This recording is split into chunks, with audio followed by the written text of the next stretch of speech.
All right, good afternoon, Bushnell community, our guests. My name is Lars Coburn, and I serve as the Director of University Relations, aka the guy who emails you.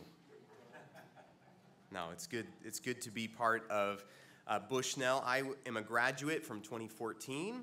I served on the campus ministry team, and so I am very accustomed to announcements and hosting those kind of things. And sometimes they even get the better of me, and so appreciate your courtesy as we welcomed you into our kind of student life experience and all the good things that are going on for our students. And then you made your way over here to our residence hall that also hosts as our event space, the Booker Room. And on the back wall, you'll see these words: wisdom, faith, service. That's the mission of Bushnell University. And I get to tell that story to churches, to the media, on behalf of the university, and raise student scholarship dollars through partnership with people like you. And part of that partnership involves things like hosting conversations that are of service to your churches and to our community, to our alumni, and to our students.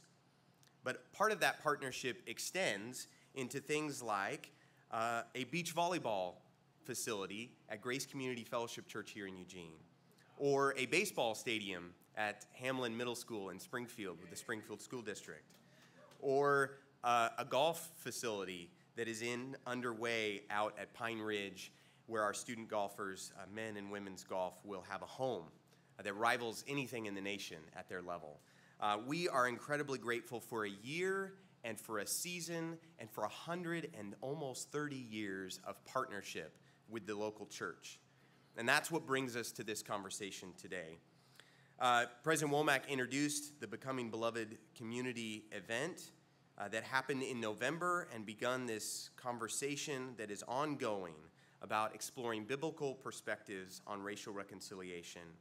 It continued into the spring and now is focusing on preparing us for November and into the future. And there's going to be some student-focused follow-up conversations about civic engagement, and I would just invite you to think about how you could do the same. And that's where we get to this panel time. On your tables are 3x5 cards and pens. There's also the Beacon Magazine. If you don't receive that, we can get you on the mailing list for that. The Beacon Magazine tells about the university story and some of the things I mentioned. But on those 3x5 cards, if you have a question or an insight that you want to further explore, there's going to be a panel of discussion moderated by our professor of history, Steve Andes, and I'm going to introduce him in just a moment. And you can write your question on those 3x5 cards. Maybe as Dr. Schrader shares, or maybe it's something from Dr. Beck's talk earlier, and I will go around and collect those 3x5 cards after the presentation while the panelists are getting up and seated. And we may have time for raise your hand, but we're going to kind of moderate those questions through the 3x5 cards. So I want to encourage you to use those today. President Womack mentioned Dr. Beck's book, Hunting Magic Eels. I have a couple other copies of some of his other books out on the table, as well as this one. So after the session, if you want to flip through one of the books, you're welcome to do that as well. And then I also want to point to a follow-up event that's coming up next weekend on Saturday, October 5th at First Baptist. It's Hope and Purpose. It's a conference on spiritual formation, mental health, and social learning. And some of the speakers are Corey Jackson from CAFA, Jason Haig from Christ Center, and Aaron Friesen and others. Aaron and Heather are at City Salt. Many are alumni and friends of Bushnell, and so I just wanted to call your attention. You can pick up those cards on your way out as well. We want to be in partnership about these kinds of events. So I'm going to invite up Dr. Steve Andes. Steve is a relatively new faculty member, but came kind of at such a time as this, and we got some conversations going. And Steve is an active member at Generations Church here in town, and has been really a breath of new energy and excitement on our campus around a very, very interesting subject matter, history. And I think we could all say based on Dr. Beck's talk, that we need more history majors. And so I'm just really glad that Steve is here, teaching as well across the street some, and being just a member of our Bushnell faculty. So please welcome Dr. Steve Andes.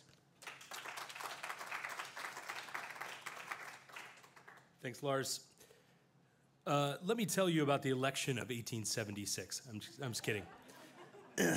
One of those things that was quite a bit darker than even the 2020 election. So thank you for being here. I'm really excited about this conversation.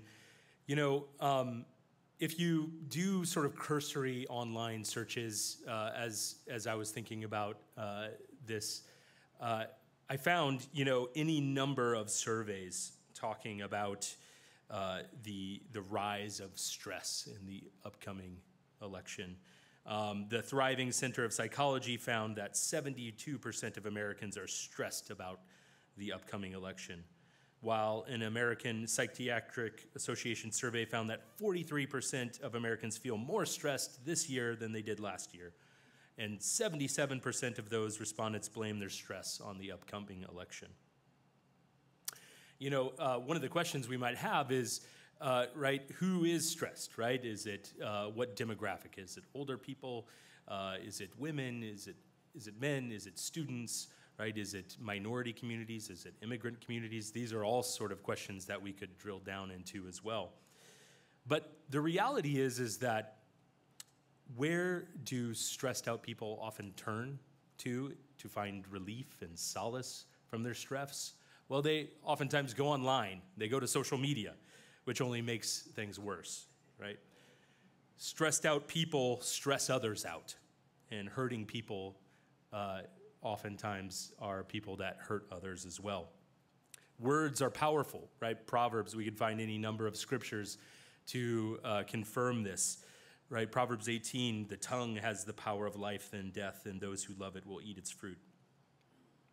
But I think there's a real question centering in here about how do we as Christians speak with others, our neighbors. We learn, for instance, in Psalm 15, that how we speak actually matters in terms of our relationship to God. Psalm 15, 1-3 says, "Lord, who may dwell in your sacred tent? Who may live on your holy mountain? The one whose walk is blameless, who does what is righteous, who speaks the truth from their heart, whose tongue utters no slander, who does no wrong to a neighbor, and casts no slurs on others." And so today we will hear from some experts on ways to navigate perhaps this difficult season, and how we might be those who speak speak truth from the heart, but also those that do no wrong to our neighbor. So first, what we're going to do is we're going to invite one of our experts, a faculty member here at Bushnell, to speak to us for about 10 minutes. And then after he's done, we're going to call two other panelists up, and we'll have some question and answer. Okay, so I would like to invite Dr. Doyle Schrader. Professor Doyle Schrader received his PhD from the University of Georgia and specializes in speech communication and many of its subfields. He was the head debate coach at Arizona State University and actually coached a national runner-up in that competition. He has served for 25 years. He has 25 years of experience and taught his first listening class about 20 years ago. So perhaps he has some understanding and techniques about what it means to really listen. Among his numerous accolades, Dr. Schrader was awarded a Fulbright grant, the first Bushnell faculty member to do so, to teach interpersonal communication in Japan. The project had two focus areas: clinically significant social isolation and assertive argumentation.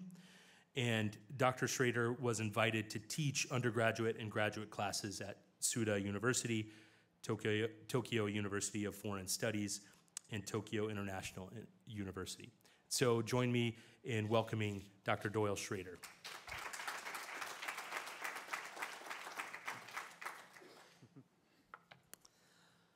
アンディズさん、どうもありがとうございます。So I am not here primarily to encourage. I am not here primarily to comfort. I'm a social scientist, and I'm here to teach. and I plan to organize what I have to say around research. James 1:19 and 20 says, "Brothers, understand this, we must all be quick to hear, slow to speak, and slow to anger, because man's anger does not accomplish the righteousness that God wants for us." And I want to organize my remarks around, this made my timer turn off. Oh well. I'm going to try to keep it under 10 minutes, but now I'm doing it, we'll see. I'm going to organize my remarks into two parts: how to listen quickly and really how to listen powerfully. And then second, how to slow down your speech and speak in a way that is winsome and inviting. And I'm going to introduce you to two researchers, Guy Itzikov. Guy Itzikov is a professor at the University of Haifa in Israel, and then Julia Minson, who teaches at Harvard Business School. Now, what Guy Itzikov specializes in is high-quality listening, high-quality listening. And I'm going to give you the goodies up front. I'm going to tell you how to practice high-quality listening. There are 6 parts to it, 3 of them easy, 3 might surprise you. The easy ones you've heard before. If you want to practice high-quality listening, first, put anything distracting away. Put your phone away. Second, if you want to practice high-quality listening, don't interrupt people. And third, if you want to practice high-quality listening, while you are listening, resist the temptation to evaluate what you're hearing and resist the temptation to make recommendations. Not saying you can't make recommendations, not saying you can't correct something you hear that's wrong, but do it later. In the middle of the listening encounter, put your distractions away. Don't interrupt, don't evaluate, don't make recommendations. Now, those are the easy 3. The other 3 might surprise you. What Guy Itzikov has found, there are 3 more things you can do. First, as you are listening to someone talk, if you can, you think, see an emotion, and you can name it very precisely, do so.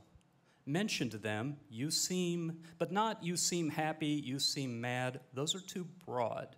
If you can be more precise, Lisa Feldman Barrett would say more granular, then you might say, it sounds like you're just exhausted. It sounds like you're running out of patience. You sound very frustrated. Do that gently, and if they say, no, that's not it, accept it, because they're the ones having the feelings. But they may be able to put a name on it if you give them an assist. You might have hit somewhere close, and every once in a while, you will get it exactly, and you'll see their eyes light up, and they'll say, thank you. That is exactly what I was feeling, and I didn't know it until you named it. The second, not as obvious part of high-quality listening is ask what Guy Itzikov calls good questions. Good questions you do not ask out of your own curiosity. Instead, what you do, you ask a question that encourages the speaker to go deeper. So if they have just expressed an opinion, you might say, well now, how did you come to feel that way? And his final recommendation for high-quality listening is, it's related to asking good questions. See if you can't get them to tell you the story of whatever experience or belief or attitude that they are currently talking out to you. Ask them where it began. Where did you begin feeling that way? What events and experiences in your life led up to this? So that's high-quality listening. Put away your distractions. Don't interrupt. Postpone evaluating or recommending. Name emotions when you hear them. Ask good questions that encourage people to dig deeper, and see if you can't bait them into telling you the story of whatever it is that they're talking about. Now, I came to tell you about this because Itzikov's research shows this is one of the best things to do when someone has a very polarized, heated attitude. And in experiment after experiment, he has worked with people who have very strong opinions they're willing to fight over. And when they talked out that opinion while someone practiced high-quality listening, what it creates is a condition he calls psychological safety. I'm just going to tell you about one study very quickly. He recruited participants, and the recruitment invitation said, you're invited to participate if you hate one of the following 5 groups. If you hate black people, gay people, homeless people, transgender people, or Palestinians. Remember, this is in Israel. If you hate one of those 5 groups, you're invited to participate. And they showed up, and they were each led down the hall to a room, and someone was waiting in the room to listen to them while they talked about their attitude. Before they began, they were handed something called the attitude thermometer. It's a very simple measure. At one end, it has a 0 and it's blue. At the other end, it has a 5 and it's red. And they are asked, what is your attitude toward the group you named? They were asked that before they began to talk, and they all said 5.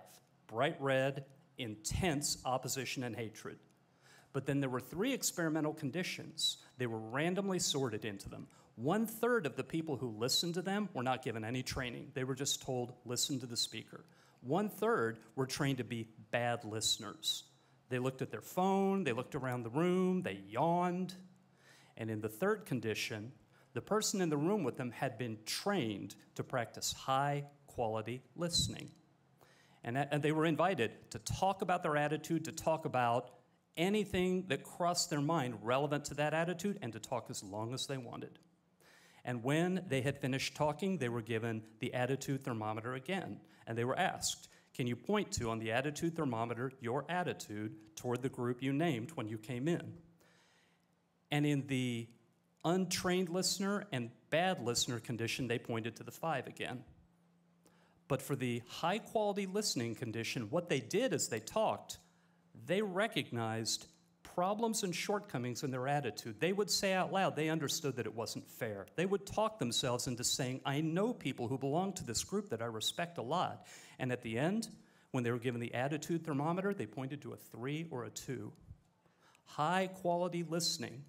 When you talk to someone who something that's happening in this election, the way they plan to vote, what's happening on an issue, it so fills them with anxiety that all they can do is yell and confront and attack and bicker. If you can help them feel psychologically safe, that there's no need for them to defend themselves, and you just let them explore that attitude they have, it's been demonstrated that that's probably the best chance they're going to get to recognize themselves, the problem with the attitude they have, and to make some progress toward being able to hear what other people have to say. Now that is about be quick to hear, or at least be powerful to hear. The other researcher I want to introduce you to is Julia Minson. Julia Minson teaches at Harvard Business School, and her specialty is teaching negotiation. And it is no fun teaching negotiation in 2024. Because a lot of people, negotiation is an invitation to fight. So what she's worked on is when you and another person have completely opposing and irreconcilable positions, what can you do to talk about your positions in a way that is constructive, in a way that protects the relationship and allows you to make some progress?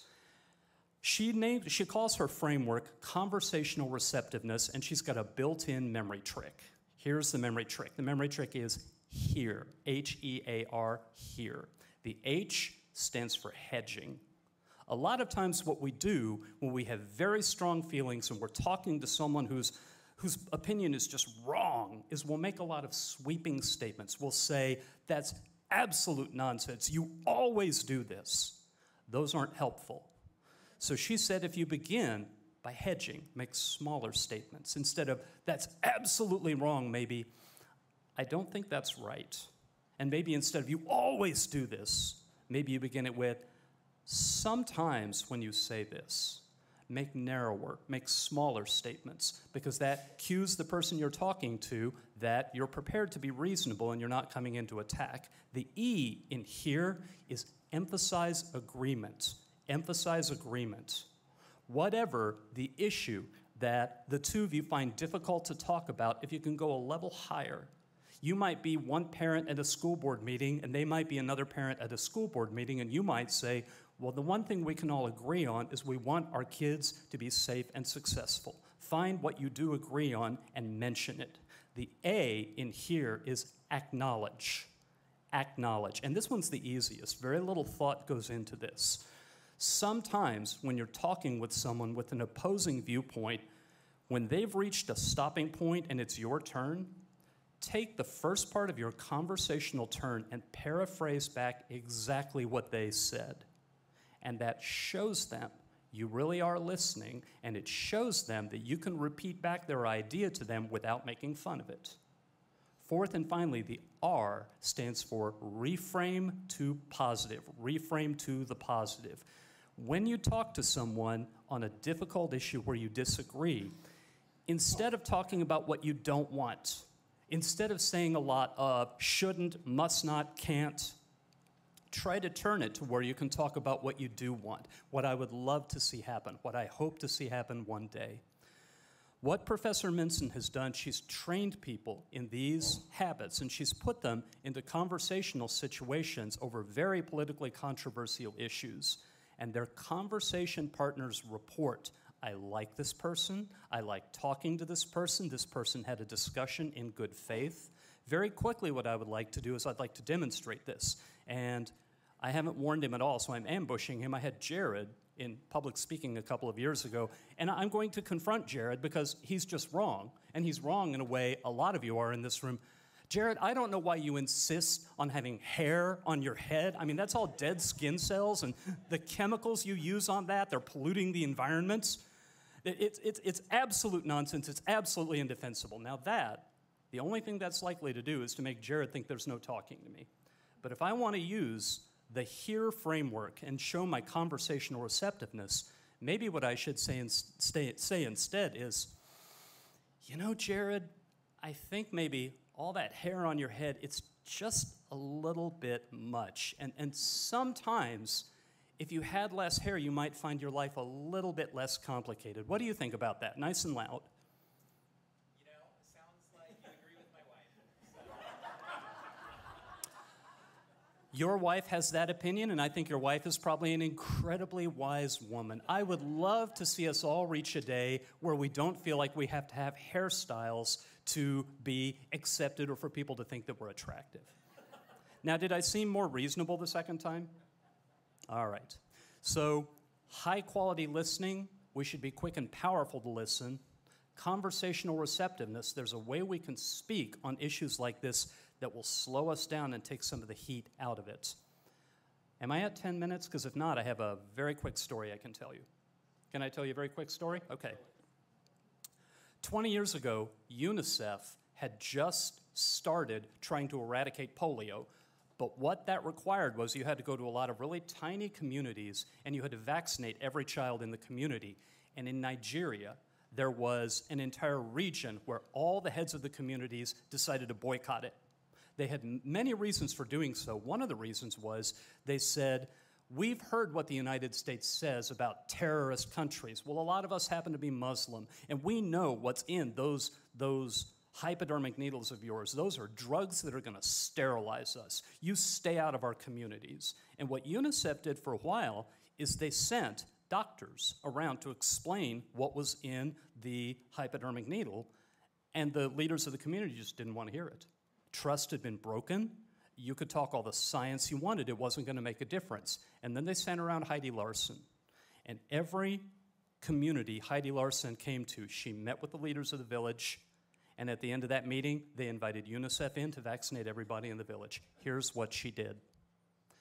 They would say to her, we know that you've come here to sterilize everybody in the village. And she did not say, no, we didn't. Instead, she said, that is so fascinating. I've never heard that. Where did you first hear that? And she would invite them to tell her the story of where they first heard it and how that had developed over time. And after she had listened very alertly and very politely, repeatedly encouraging them to tell her more, the norm of reciprocity kicked in. If I listen while you tell your story, you're going to feel some pressure. You're going to feel that it's natural and good manners to invite me to tell my story. And she would. And she would say, I have a daughter. And I checked, before I had my daughter immunized, I checked that those vaccines were safe. I struggled just like you. And in the end, I thought there are the sicknesses and there's the immunization. She's safer with the immunization. And she would get to that point and they would say, you may immunize our children. It's not about being right. It's about leading with listening. It's about invite them to tell their story, help them feel psychologically safe, talk in a way that turns down the heat.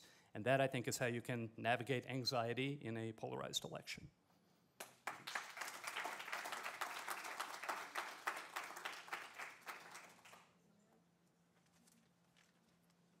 That was fantastic.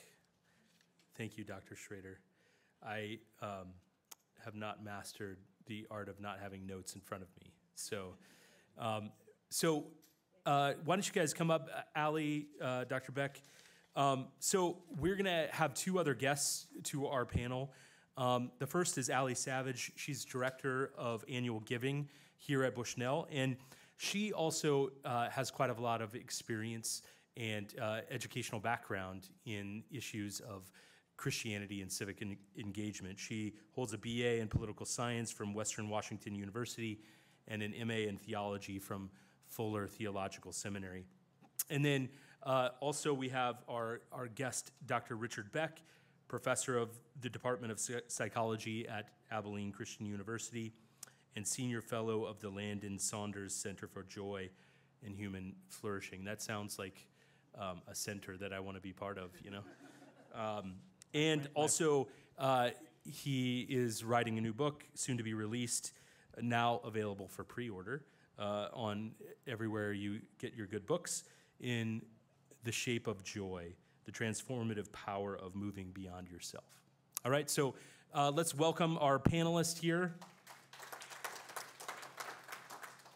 And I want to start off with a question that's just sort of gets to the point. Do political commitments matter? Do political commitments matter as Christians? And how about we start off with whoever has the deep yearning to begin? Yes, they matter. It is the degree to which they matter that we should be aware of.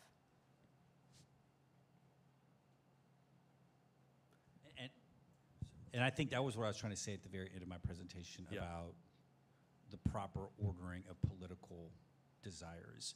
And so they do matter, but they need to be properly ordered or they become disordered, toxic,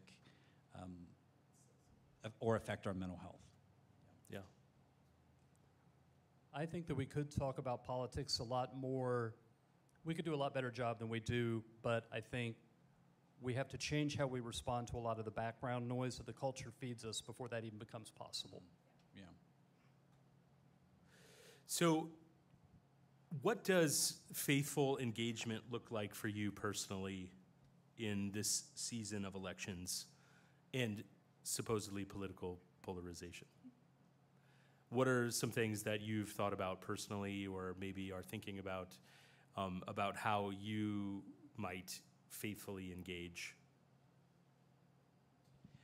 To go back to the presentation, one of the strategies I try to do with my students is because I think the way social media has kind of grabbed our attention. So there's a Freudian term called a cathexis, and you probably know the term catharsis. So a cathexis is a location of like psychic energy or our psychic, it's where we get the word fixation from. And I think because social media has drawn our attention to electoral politics, a particular intensity or fixation upon what happens in November has drawn our, that's the malformed desires have landed on that particular cathexis. And I think one of the reasons for that is because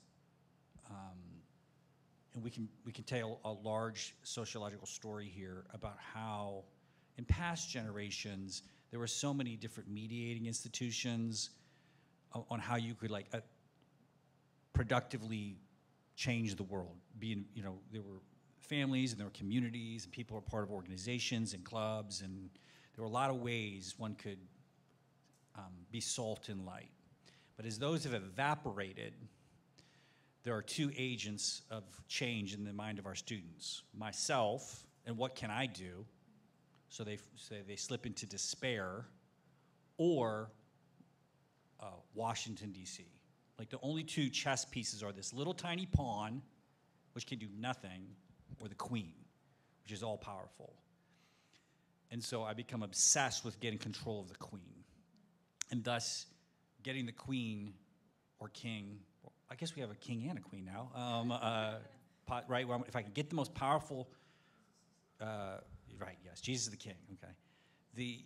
Then I can pull that lever, and so it becomes a high stakes game to get control of that every 4 years. And so the stakes have been raised. So what I try to do with my students, to answer the question about faithful engagement, is try to repopulate their ecosystem with other ways you can affect it. I might lose that election, but I'm actively involved in the ministry of my local church, if you heard that this morning. Or I might lose that election, but a lot of the things that are affecting Eugene, I need to go down to City Hall and say something, because think about police reform. Do you remember how that was a big thing? Well, the federal government doesn't control police. There's no law that Congress can pass that will control local police for. It's a municipal issue. So if you care about police reform, Kamala Harris and Donald Trump are not going to help you with that. But your local police department is the place where you should focus. So I try to help my students, and then when this is the last thing I'm going to say, when I was talking about nobody can be mean to me here, even just the local politics of being a good human being and leavening the space you're in. So no matter what happens on November, you got lots of things to invest in, lean in, to make this world more habitable and more gentle for other people.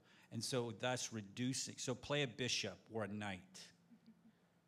You know, you have other moves you can play here. You don't need to obsess about what that big piece on that chess. I'm not saying it doesn't matter, but it just gives you it creates greater agency. So that was my thought. I put a lot of work into trying to help my students understand that disagreement and talking about disagreement, it can be about the issues and about the evidence, and it doesn't have to be about attacking the person. So the debate class, last Thursday, we spend the first few weeks of the semester just learning how to debate. So last Thursday, we got to chapter 1 in the textbook.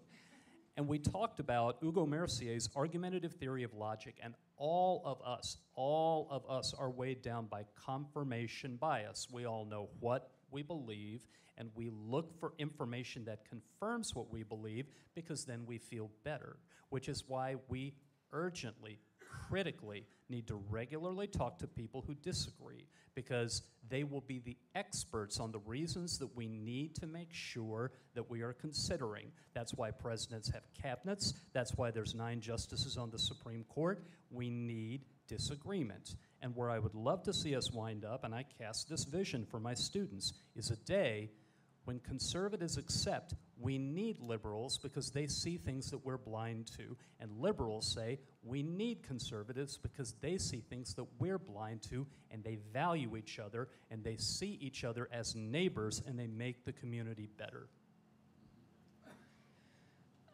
Forgive me, but this is anecdotal. I was on social media, and I don't know if you guys have seen those videos where people go around and interview people on the street. This guy was interviewing people in New York City, and he was asking them, what do you think about the state of the world? Do you think that, in general, the world is better than it was 10 years ago or worse than it was 10 years ago? And every single person said, oh, worse, for sure. And then he was like, okay, well, what about your life? Is your life better now than it was 10 years ago? And every single person said, yeah, my life is better today than it was 10 years ago. And when I get really overwhelmed by the state of the world, and I came of age in 2016, I graduated from undergrad in 2016 with the hope to go into local politics, which I decided not to do. But when I get overwhelmed by the state of the world and I think oh my gosh, everything is so bad, look at what's happening, I think about my life. What do I feel about my life? I got to go on a walk today with my husband. I got to pet a dog. I got to go to church. I got to have a really good cup of coffee. I got to have a great conversation with a friend. I got to give $5 to somebody on the street that needed a sandwich. You know, thinking about what are my investments in my own life and in my local community. And to me, that is currently what faithful engagement looks like. It's about caring about my neighborhood, and not just like my neighborhood in general, but like my neighbors. Who are my neighbors? Jan that lives downstairs from me in my apartment. How is she doing? Is she okay? Thinking about my neighbors that I go to church with. Did Nancy get a ride to church on Sunday? If she didn't, I should offer and text next week and ask if she needs a ride to church. Like those things that are maybe seem really small when we're thinking about how do we change the world. But there's no way to change the world except for through our decisions, our small decisions. Great. All right, so we have a couple of questions from the audience that I might try to frame in different ways. But one question brought up specifically the issue of abortion and reproductive rights, right? Which obviously for many Christians is an issue and has become a platform, a political issue, especially with the Republican Party. And so I guess the broader question that I'll ask based on this is, what do we do with political commitments that we feel are demanded of us because of our Christian faith? We might say this, obviously, in an issue like abortion, but we could also say this in an issues of, for instance, immigration, or we might say this about issues of poverty, right? That have different wedge issues that have splintered out into diverse parties.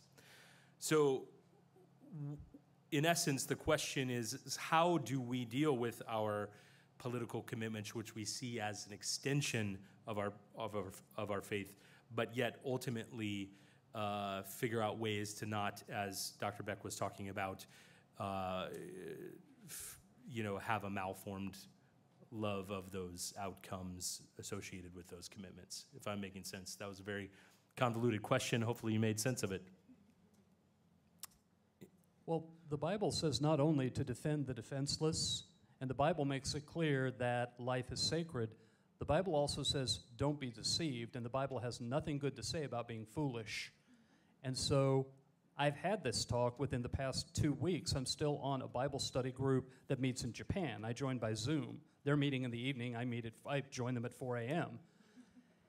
And what we talked about was we all want fewer abortions to happen, but the barrage of media messages we get, they train us, they try to force us to frame it as there's the good team and there's the evil team. There's the team you're on and there's your enemies. And if you want to bring about a world in which fewer abortions happen, just getting angry at your enemies is not the way you bring about that world. And there is a way to bring a whole lot of strategies together to where you deal with the problem of abortions happening at the root, to where you preach the gospel and people make life-changing decisions and then choose not to have them, and then you also have the public dialogue about what ought to be the limits of healthcare. You do all of that at the same time, and if all you do is scream at the top of your lungs about the baby killers, you may make a lot of noise, but you do not... I could show you half a dozen different ways that backfires and results in more abortions. So my faith tells me don't be deceived and don't be a fool.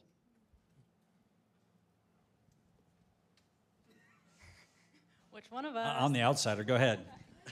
I would say that this is where the power of community discernment and the Holy Spirit lives. You and God are in a conversation about what it means for you to be a faithful Christian and a voting Christian in the United States.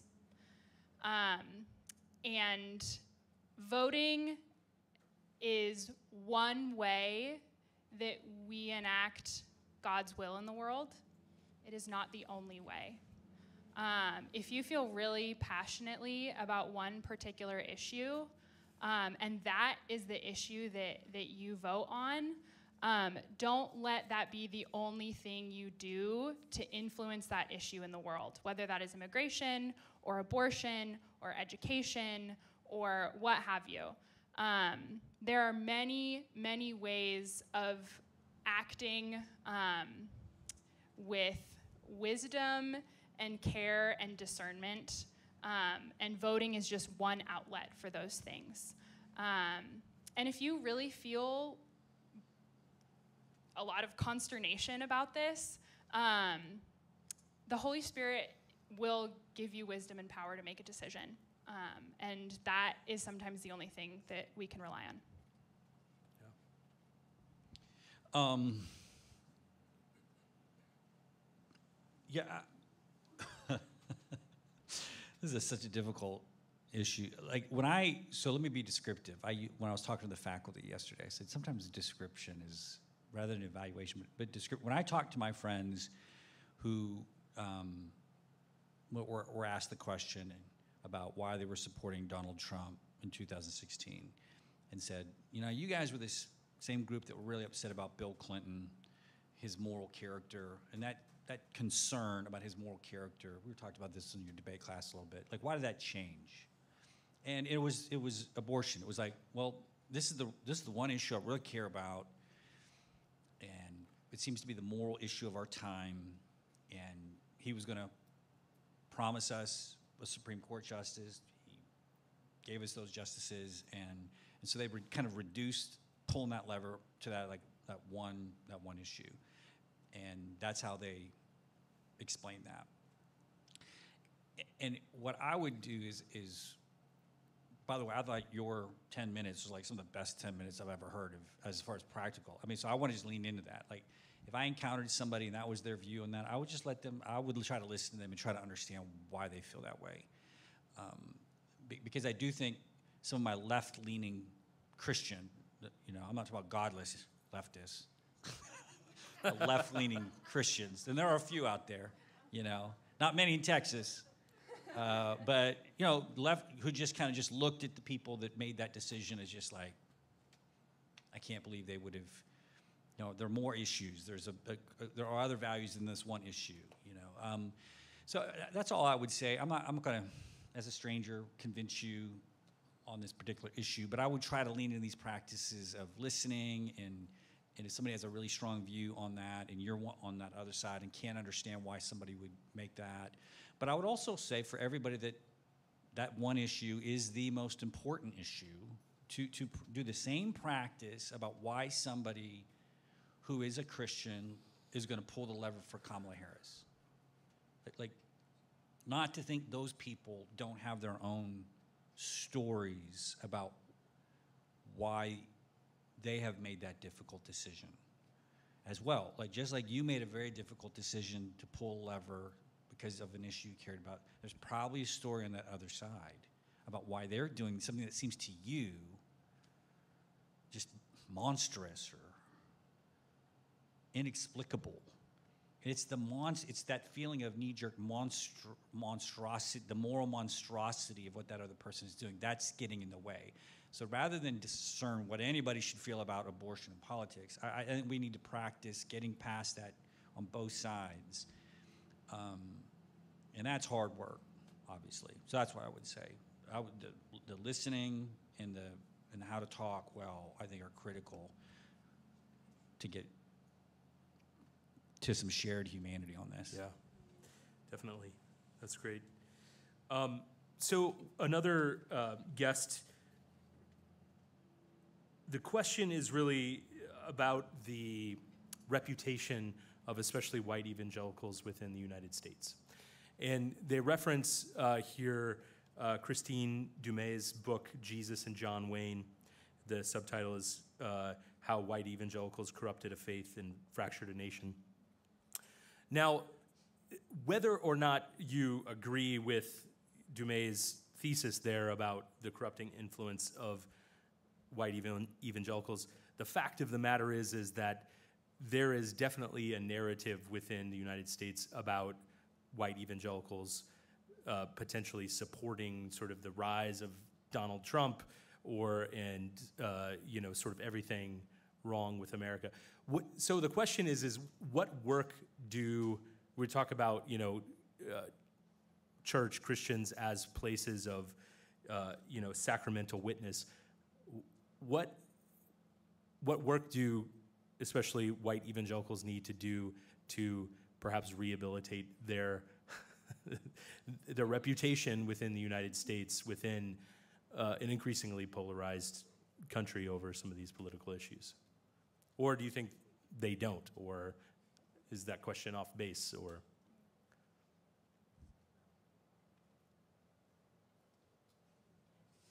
they don't own the word.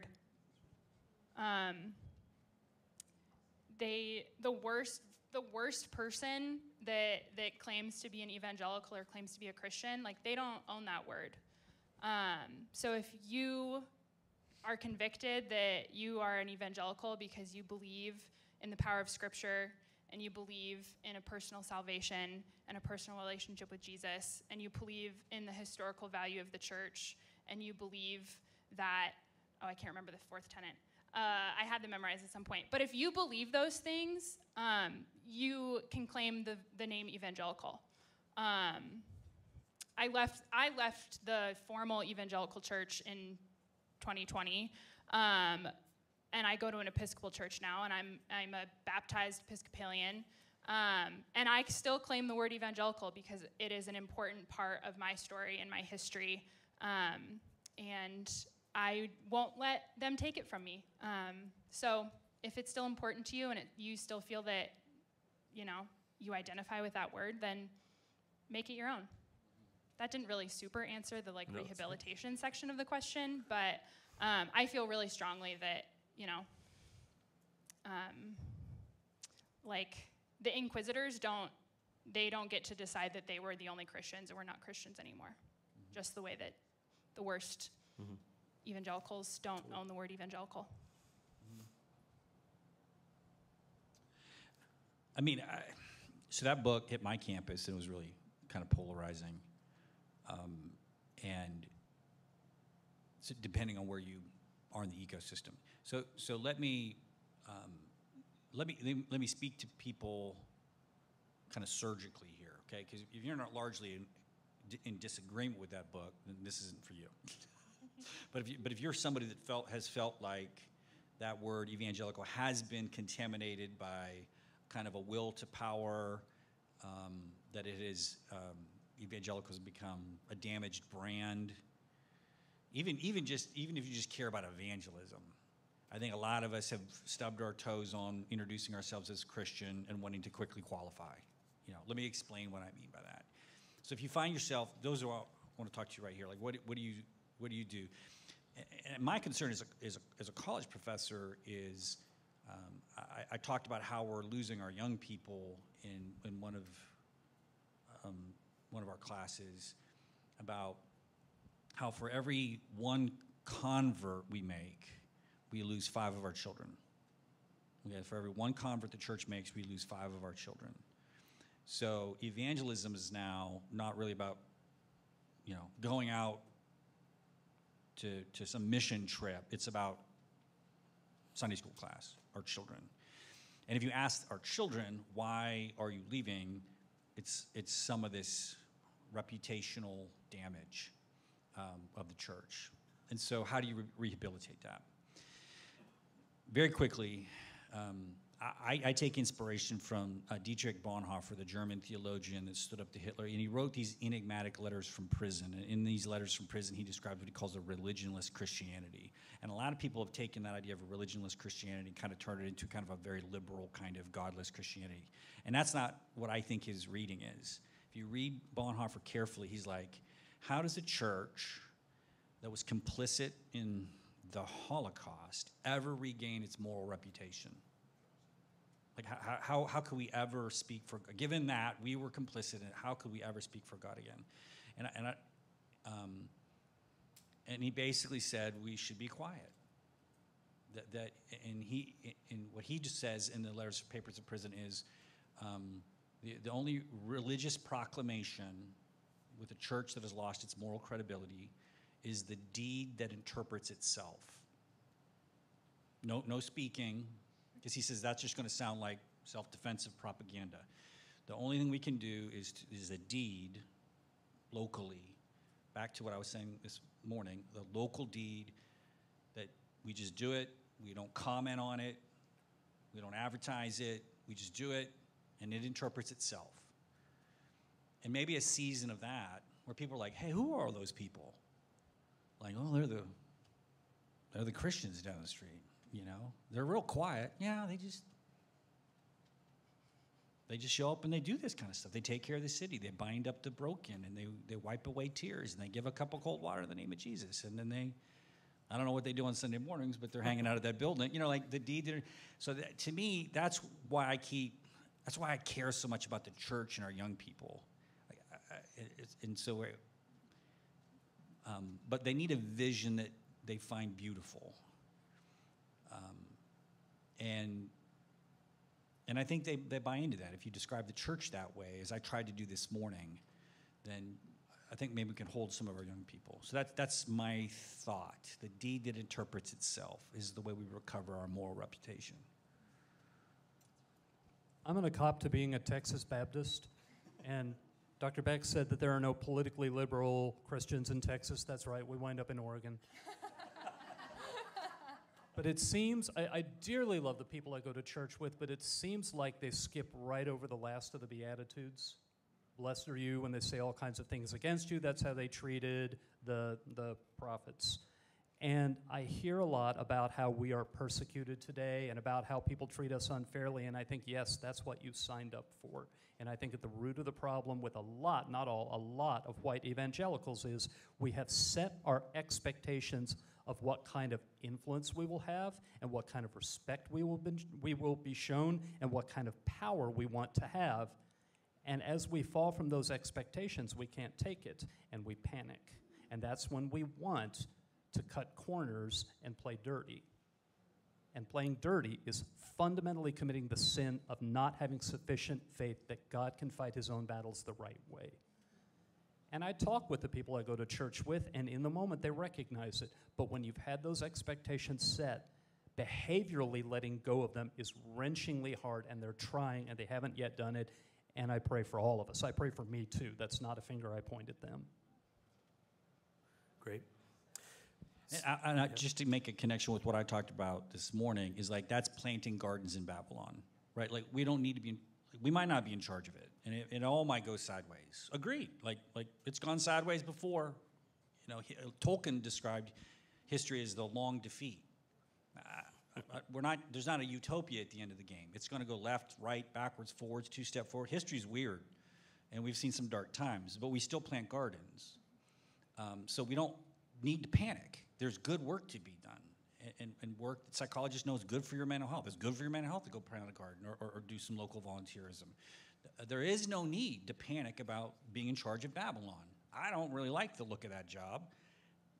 You know, I'd like to pick tomatoes. There's other restorative ways of seeking the welfare of the city. Good. So here's a fun one. How do you handle your disdain for one candidate versus their platform?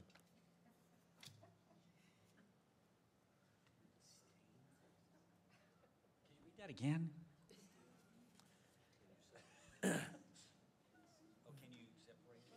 How do you handle your disdain for a candidate versus perhaps your not disdaining their platform that they stand for? I don't know who this could be talking about. I'd love to share something. Okay. I read an essay recently, and the title was, that's okay. Well, it helps, I think, also with hearing Great, and with stuff like those, that. Thank you. Yep. I read an essay recently, and the title was, Your Ballot is Not a Valentine. You are not filling out a ballot because you love the issue or the person. It's deeper than that. It's not about love. It is about what's best for the common good. Yeah, that's great. I just wanted to share that. Thank you. No, thank you. That's great. Yeah, and I mean, just to interject here, I mean, I think part of the issue of our political system is the way in which it has both bled into and also been affected by celebrity culture, right? That because, you know, in our sort of, they talk about in 1960, right? When the first televised debate between Nixon and JFK, and Nixon with his 5 o'clock shadow and sort of brooding eyes, and then JFK looked a lot more telegenic. That was the beginnings of the U.S.'s love affair with movie stars as presidents, right? But I digress. Yeah, I mean, if the question is describing what I was describing earlier, that when I've listened to my friends who voted for Trump, recognize he's not a moral exemplar. I wouldn't point to his history and say he's had an exemplary record in treating women well. And yet, he said he would do this thing about abortion, and I cared about that, and that. So I hold my nose. I'm not saying, I'm not holding up. So if that's what the question's getting at, that disdain for him as a person, but yet he aligns with what I want to see happen for the for the country. If that's what the question's getting at, how to deal with that.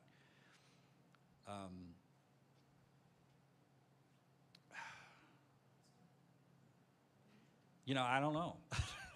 But I mean, has politics become essentially sort of a political is it just pragmatic? Is that the kind of society that we want to live in, where it's just a pragmatic transaction that we're making? And I think that's true. If I was talking to that person about why so there's how to cope with your disdain from just a therapeutic perspective. But if I was interlocutor with them, I was trying to get at, has it become for you just a utilitarian thing? Is that what God calls us to do? But then that's where I would try to get into those listening and conversation skills. I guess my question for the person asked the question is, would they want to enter into that conversation? Are you just wanting to cope with holding your nose? How do I do that? How do I take my medicine? That's a different conversation. If you're interested in like a dialogue just about is that the best vision for Christian political engagement, holding our nose and voting for people that might there be some risks in that? Then that's where I would be. Is that if that's what they're asking, then I think we can have a conversation about that. I'd like to listen about why they think a purely utilitarian vision is okay, because maybe it's not. I'm not saying I have all the answers, but I think I would just ask that person if they would like to think that through or talk that through, just even for their own clarity. Yeah, that's good. Go ahead. I think people do what works, and I think if any of us had set out on a career to be an office holder, we would come across as very dishonest to the people around us, because you can't do that job and not thread the needle a lot. And you've heard me talk about the barrage of media messages that separate people into the good guys and the bad guys and identify your enemy for you. They do that because it sells. And if we would stop buying, it wouldn't sell. And so when it comes to disdain for either of the candidates, I don't want to fall into that, because I don't want someone to push me into making an enemy of someone when I think that candidate and their quality as a candidate, that's a symptom, that's not the problem. And I think we've got to attack the problem. We've got to understand, address, and manage the problem where it is and not slap at the symptoms. All right, how about we'll have a closing question. Allie, did you want to say something? I was just going to say that maybe you don't vote. Right. And maybe you focus on your local politics instead. Because if you're really concerned about the well-being of your community, and we know that functionally the presidential election has very little effect on our local politics and the local well-being of our community, that maybe you don't, if you can't stomach it, and maybe, the moral political vision is not to just stomach it and vote for someone, but is to divest in order to put your energy elsewhere. Yeah. Good point. Okay, so Thanksgiving 2024. Maybe we know who's president, maybe we don't. Maybe the coup has started. I don't know. Sorry, I don't want to paint too dark of a picture. Maybe just the turkey's burned. I don't know. So a question here is about family. And especially this person says, my sister and I have opposite political views, so we just don't talk about political issues. But isn't there a better way? This leaves a big hole in our relationship. And we've been talking obviously about listening, right? And so I guess the question is sort of, can we really apply this to that most intimate level? And in what ways can we apply it to that intimate level? I hate to be a broken record, but I don't hate it enough not to do it. And Jamil Zaki he's a professor at Stanford and probably the leading expert that I'm aware of on empathy. And I first heard him say this in an interview right before Thanksgiving. And the question was, how do I cope with my crazy family members at Thanksgiving? And here's where I'm going to be a broken record. He said, don't take the bait, don't tell them why they're wrong. Ask them to tell you the story of how they came to feel that way. And when you listen respectfully to their story, the odds are high they'll invite you to tell yours. Listen to each other's stories and enjoy being members of a family. I'm going to get a little theological, but I was thinking about Dr. Beck's statement earlier about alternate realities, and that the people like that in our lives, we feel like fundamentally we live in alternate realities from them. We consume different news, we have different favorite media personalities, sometimes we even have experienced different facts. And that is a fundamentally really disorienting. That's a really disorienting experience. And the antidote to that is not to not talk about it. The antidote to that is to ground ourselves in our shared reality, which is Jesus Christ's death and resurrection. And that is that's not new. That's Karl Barth was saying, who's quoting St. Augustine, who's quoting St. Paul. But that is the true reality, is that Jesus has died and been resurrected, and that we will each die and we will be resurrected because we have new life in Jesus. And that is a high-level way of answering the question, which is to say that, your sister is a beloved child of God in the same way that you are, and to approach the conversation with that knowledge first and foremost, and to let that guide and let that lead how you respond to her, even if you are also feeling frustrated and angry and maybe grieved or sad. You remember what Julia Minson said about emphasize agreement? Yeah, I can't really do better than those two responses. I think we can. I think the data point where we listen people into less toxicity. So that's kind of empirical kind of finding, and then pushing towards a shared unity and identity in Christ. The only thing I'd add to this, and this is going to sound really flippant, but I have a serious point. But sometimes for me, this is not meant to be flippant. But sometimes I can just imagine politics is like a mental illness.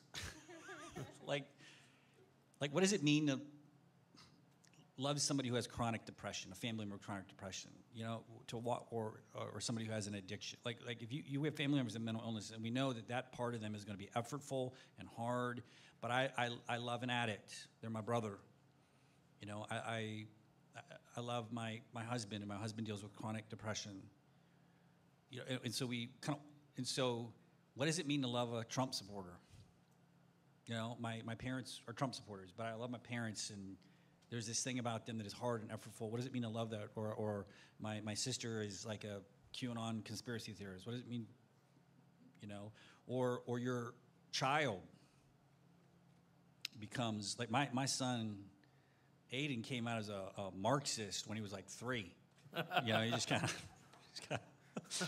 And I think he lived in Texas. And he's like, what's the most radical thing I can do in West Texas? I could come out as a Marxist, And so I my son is at this kind of radical politics, but I love my son, and I'll be like, the revolution needs Jesus too, and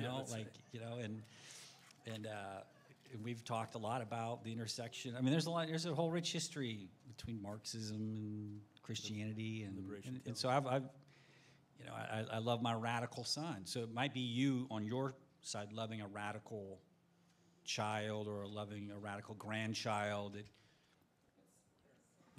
shows up at Thanksgiving and you're trying to figure out this strange creature at your Thanksgiving table who's your grandson or daughter. And maybe grandparents know how to do that better than anybody, right? The love of a grandparent, who just love their grandkids no matter what, as weird as they are. Maybe that is the way to do it. So, but the last thing I would say about all of this, when I was listening to the conversation about there are ways to listen well and there are ways to hear well, but I kept on thinking of the word virtue underneath it. It takes do you know how spiritually healthy you have to be to do this election well? You were like the Navy SEALs of Jesus. You were like the elite, like the Delta Force of virtue. If you can go, and how many of us have acquired the virtues where you can be non-anxious and not triggered? The demands on us. And I just feel like I just want to be that kind of person. And so I would argue, treat an election cycle as an arena of spiritual formation.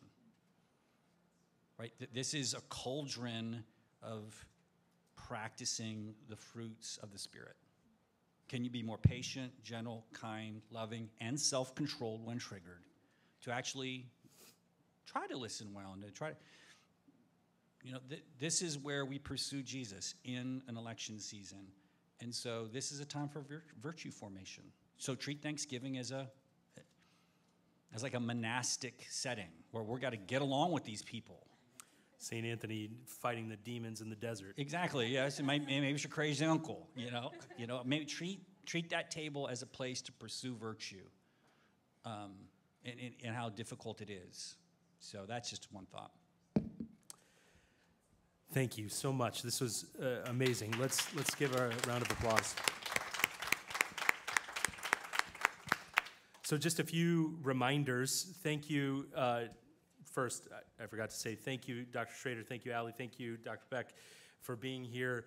Tomorrow, we get to come back and do some more. So at 10 a.m. in this room, we'll have Pastor Matt Holmes will be speaking some more specifically related to how the church involves itself in politics writ large, and specific ideas and examples of ways in which we might build a sacramental witness. And so 10 a.m. tomorrow, and then there will be a luncheon afterward with a panel sort of like this one tomorrow as well.